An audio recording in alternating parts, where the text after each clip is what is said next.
Jérôme, ça a l'air dur pour les gens là. Ah ben, la situation pour les soignants est très difficile.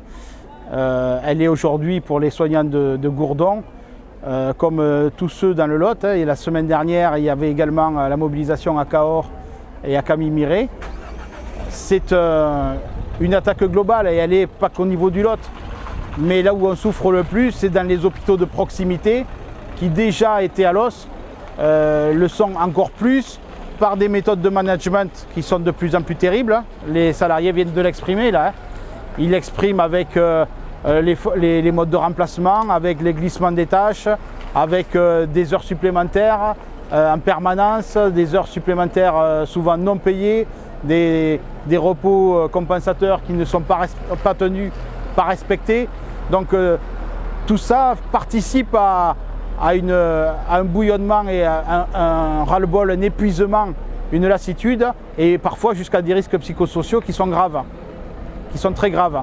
Et bien sûr, ce qui se passe à l'intérieur rejaillit à l'extérieur avec l'attractivité des métiers pour attirer des nouveaux personnels soignants et venir combler le manque de lits, le manque de personnel à l'hôpital. Avec bien sûr aussi un manque d'attractivité, le fait où on ne titularise plus, et particulièrement ici à Cahors, où c'est la précarité, des CDD et après des emplois contractuels, mais plus dans la fonction publique. Alors tout ça participe à la destruction lente mais sûre des hôpitaux de proximité. Et comme je le disais aux salariés, la principale des choses, c'est de se mobiliser parce que si on veut vraiment se faire entendre, c'est que par la mobilisation et le rapport de force.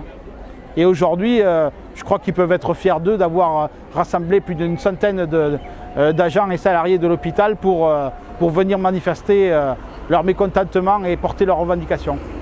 Alors toi qui auscultes, j'allais dire, la condition sociale du Lot, est-ce que tu as l'impression que le Lot est, j'allais dire, plus mal loti que les autres? Mais nous, le problème de la santé, plus mal loti aujourd'hui, j'aurais du mal à dire si on est plus mal loti parce qu'on voit que les problématiques sont partout, y compris même dans les grandes villes. Mais en tout cas, nous, on le subit depuis bien plus longtemps peut-être que dans d'autres endroits. Parce qu'on fait partie déjà, les attaques sont déjà anciennes. On l'a vu avec les pertes de maternité comme à Figeac, comme ici. Enfin, toute cette casse qui a été organisée depuis des années et qui aujourd'hui arrive un peu à son paroxysme, quoi.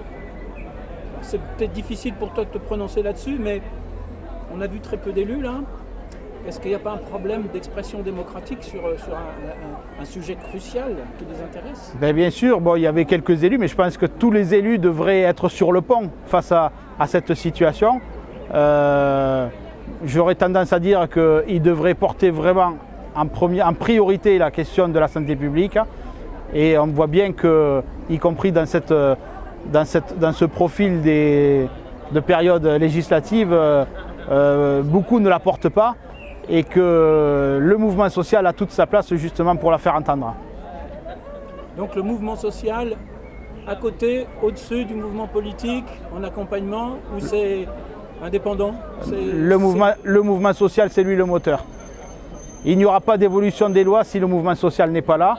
C'est ce que je viens de dire aussi à des agents et des salariés, c'est vous, c'est sur vous que si on veut faire évoluer le sens de votre travail, c'est par votre mobilisation et uniquement par votre mobilisation. Après, il peut y avoir des partis qui font le relais et font écho de vos revendications pour la transformation des lois, mais la transformation sociale, elle part toujours de là où ont lieu les choses, et là où ont lieu les choses, c'est là où il y a le travail, c'est au plus près du poste de travail, c'est les salariés qui en sont les maîtres d'œuvre. Alors tu as remis tout à l'heure à l'honneur le mot travail. Qu'est-ce qu'il faut pour que les gens revendiquent leur travail là, ici, justement? Qu'est-ce qu'il faut? Il faut qu'ils aient l'esprit du collectif, que de ne pas penser justement que c'est une attaque personnelle, c'est une attaque uniquement qui cible l'hôpital de Gourdon, mais c'est bien une attaque globale. Eux, en sont les victimes, mais comme bien d'autres. Et en fait, la réaction, elle doit être aussi, par la mobilisation, le plus globale possible, quoi, la plus forte possible, la plus massive possible. Autre chose à rajouter qui te tient là? Moi, ça va maintenant. Je dirais juste que la mobilisation doit continuer et que cette période est particulièrement importante pour se faire entendre. Donc, que les salariés n'hésitent pas à se saisir de l'outil et du rapport de force pour faire pousser plus loin les avancées sociales. Merci Jérôme, merci à la CGT. Merci à toi Merzouk.